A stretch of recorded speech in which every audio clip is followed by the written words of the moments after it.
एससीओरमा chapter 29 problem number 1 क्या कह रहा है प्रॉब्लम में? Find the dimensional formula of epsilon note. Epsilon note क्या होता है? एप्सिलॉन नोट होता है परमिटिविटी ऑफ फ्री स्पेस।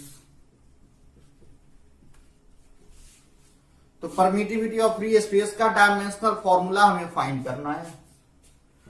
मान लेते हैं दो चार्ज Q1 और Q2 r डिस्टेंस पे सेपरेटेड है, तो इन दोनों के बीच लगने वाला इलेक्ट्रोस्टैटिक रिपल्सिव फोर्स का फॉर्मूला होता है 1/4 pi epsilon note Q1 into Q2 upon r square. अब यहां से एप्सिलॉन नोट इक्वल टू क्या होगा? 1/4 पाई Q1 Q2 upon f r square. अब एप्सिलॉन नोट के डायमेंशनल फॉर्मूला अगर लिखें तो इसका डायमेंशनल फॉर्मूला हो जाएगा dimensional formula of 1/4 pi into dimensional formula of Q1 into dimensional formula of Q2 upon dimensional formula of f into dimensional formula of r square. अब ये 4 पाई ये डायमेंशनल लेस क्वांटिटी है, तो इसका हो गया m0 l0 t0। चार्ज का dimensional formula क्या होता है? I into T. तो Q1 का डायमेंशनल फॉर्मूला हो गया IT, Q2 का हो गया IT और फोर्स का डायमेंशनल फॉर्मूला हो गया MLT-2। और R डिस्टेंस है, तो डिस्टेंस का डायमेंशनल फॉर्मूला L होगा, लेकिन यहां R स्क्वायर है तो ये होगा L स्क्वायर। अब इसको अगर सॉल्व करते हैं तो डायमेंशनल फॉर्मूला हमें मिलेगा I स्क्वायर m-1 और L टू द पावर -3 और T टू द पावर 4। एससीओरमा चैप्टर 29 प्रॉब्लम नंबर 2 क्या कर रहा है प्रॉब्लम में? दो चार्ज पार्टिकल है, दोनों का चार्ज 1 कूलम्ब है और उनके बीच का सेपरेशन 2 किलोमीटर है। क्या फाइंड करना है? Force exerted by the charge on each other. ये चार्ज पार्टिकल एक दूसरे पे क्या फोर्स एक्सर्ट करेंगे ये हमें फाइंड करना है। मान लेते हैं Q1 1 कूलम्ब है, Q2 1 कूलम्ब और R 2 kilometre. 2 kilometre means 2 into 10 to the power 3 metre. तो इन दोनों के बीच लगने वाला फोर्स क्या होगा? ये होगा K Q1 Q2 by R square. K का वैल्यू क्या होता है? 9 इंटू 10 टू द पावर 9 और Q1 Q2 का वैल्यू 1 और 1 और R 2 किलोमीटर है, तो 2 इंटू 10 टू पावर 3 इसका स्क्वायर कर दें। अब इसको सॉल्व करेंगे, ये हो गया 9 इंटू 10 टू पावर 9 अपॉन 2 का स्क्वायर 4 और ये 10 टू द पावर 6। ये हो जाएगा 9 को 4 से डिवाइड करेंगे 2.25 इंटू 10 टू पावर 3 और यूनिट हो गया न्यूटन। तो ये हो गया आंसर। सेकेंड पार्ट में कर रहा है how many times of your weight is this force. यह फोर्स तुम्हारे वेट का कितना टाइम्स है? मान लेते हैं वेट हमने मान लिया 60 kg वेट, यानी अगर इसको न्यूटन में कन्वर्ट करें तो ये अप्रॉक्स 60 इंटू 10 न्यूटन होगा। तो वेट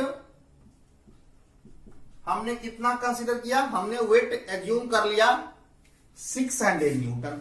अब कह रहा ये फोर्स इस वेट का कितना टाइम्स है?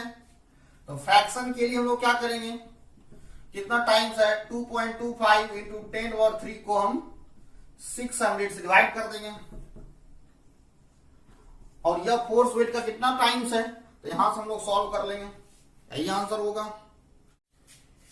एससीओरमा चैप्टर 29 प्रॉब्लम नंबर 3 क्या कर रहा है प्रॉब्लम में? दो चार्ज पार्टिकल है, दोनों का चार्ज 1 कूलम्ब है, इनके बीच का सेपरेशन क्या होना चाहिए? क्या फाइंड करना है? दो चार्ज पार्टिकल के बीच का सेपरेशन क्या होना चाहिए ताकि इन दोनों के बीच लगने वाला फोर्स 50 kg पर्सन के वेट के इक्वल हो। यानी दो चार्ज है 1 कूलम्ब, इन दोनों के बीच रिपल्सिव फोर्स, ये रिपल्सिव फोर्स 50 kg वेट के इक्वल है। 50 kg वेट मीन्स 50 अप्रॉक्स मान लें तो ये हो गया 500 न्यूटन। अब प्रॉब्लम में कह रहा है ये सेपरेशन क्या होना चाहिए, ये सेपरेशन हमें फाइंड करना है। क्या होता है फोर्स का formula F equal to K Q1 Q2 by R square, और यहां से आर स्क्वायर इक्वल टू क्या मिला, ये हमें मिला के Q1 Q2 बाय F। के का वैल्यू 9 इंटू 10⁹ और Q1 Q2 1 कूलम है 1 इंटू 1, और F का वैल्यू कितना है, ये हो गया 500। अब इसको हमें सॉल्व करना है।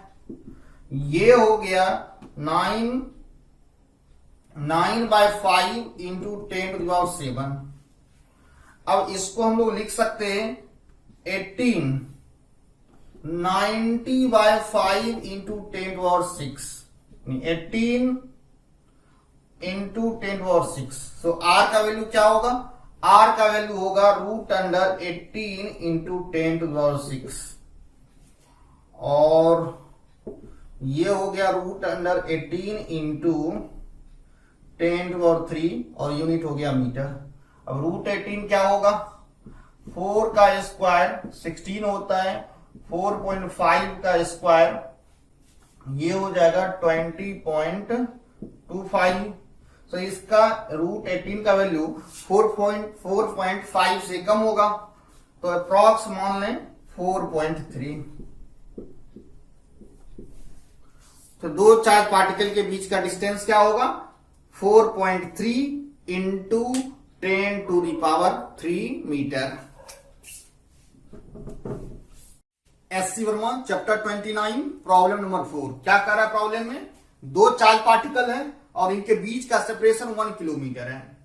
व्हाट शुड बी चार्ज, ये चार्ज क्या होना चाहिए, so that force between them equals weight of 50 kg/person। Q का वैल्यू यानी चार्ज का वैल्यू क्या होना चाहिए, so that force between them, इन दो चार्ज पार्टिकल के बीच का फोर्स वेट ऑफ 50 kg/person के इक्वल हो जाए। ये चार्ज हमने Q मान लिया, इक्वल चार्ज है, और बीच का सेपरेशन ये R इक्वल टू 1 मीटर है। इस Q का वैल्यू हमें फाइंड करना है, so that force between them is equal to weight of 50 kg/person। Force का वैल्यू 50 kg/person के वेट के इक्वल है। तो 50 kg/person का वेट क्या हो जाएगा, 50 इंटू 10, अप्रॉक्स ये हो गया 500 न्यूटन। क्या होता है फॉर्मूला एफ का, F equal to K Q1 into Q2 by R square. So F equal to K Q1 और Q2 इक्वल है, तो ये हो जाएगा Q square upon R square, और यहां से हमें मिलेगा के वैल्यू रख देते हैं। एफ का वैल्यू कितना है 500, एफ का वैल्यू है 500, के का value 9 into 10⁹, Q square find करना है, और आर का वैल्यू है 1 मीटर स्क्वायर। तो यहां से क्यू स्क्वायर इक्वल टू हमें मिला 500 डिवाइडेड बाय 9 इंटू 10⁹। तो ये हमें मिला 50/9 इंटू 10⁻⁻8, और ये यहां से Q का वैल्यू क्या मिलेगा, Q का वैल्यू मिलेगा हमें √50/9 इंटू 10⁻⁻8, ये हो गया 50 मीन्स 50, ये हो जाएगा √50/9 इंटू, और ये हो गया 10⁻⁻4 यूनिट हो गया कूलम। अब इसको सॉल्व कर लेंगे, कैसे सॉल्व कर सकते हैं, 50 को हम लोग लिख सकते हैं 5√2/3 इंटू 10⁻⁻4, तो ये हो गया 5√2/3, 5 इंटू 1.4/3, ये हो जाएगा 7/3 2.3 के अप्रॉक्स, ये हो गया 2.3 into 10⁻⁻4 coulomb. SC Verma chapter 29 problem number 5। क्या कह रहा है प्रॉब्लम में? Find electric force between two protons separated by distance 1 Fermi. दो प्रोटॉन है, एक प्रोटॉन ये और एक प्रोटॉन ये। प्रोटॉन पे चार्ज क्या होता है? ये होता है 1.6 इंटू 10⁻19। पॉजिटिव चार्ज होता है। ये क्या है? प्रोटॉन है। ये भी प्रोटॉन है। चार्ज है 1.6 इंटू 10⁻19। दोनों के बीच क्या होगा? रिपल्सिव फोर्स होगा। और इनके बीच का सेपरेशन R इक्वल टू दिया है 1 फर्मी। 1 Fermi means 10⁻15 metre. तो इन दोनों के बीच, इन दो प्रोटॉन के बीच लगने वाला रिपल्सिव फोर्स क्या होगा? क्या होता है formula? F equal to K Q1 Q2 upon R square. K का वैल्यू 9 इंटू 10⁻9 और Q1 का वैल्यू 1.6 इंटू 10⁻19। Q2 का भी यही वैल्यू है 1.6 इंटू 10⁻19 और R दिया है 1 फर्मी 10⁻15 इसका स्क्वायर। अब इसको सॉल्व करना है। ये हो गया 9 इंटू 1.6 इंटू 1.6 क्या होगा? 2.56 और ये हो गया इंटू 10⁻19 -18 और ये जब ऊपर जाएगा तो क्या मिलेगा? ये मिलेगा +30 और एक 9 यहां पे, ये 9 इसमें ऐड हो जाएगा। तो अब ये हो गया, ये 2.56 को 9 से मल्टीप्लाई करेंगे तो क्या मिलेगा? ये मिलेगा, ये लगभग 23 के अप्रॉक्स होगा और ये मिला 10⁻39 माइनस 38 1। ये हो गया अप्रॉक्स 230 न्यूटन।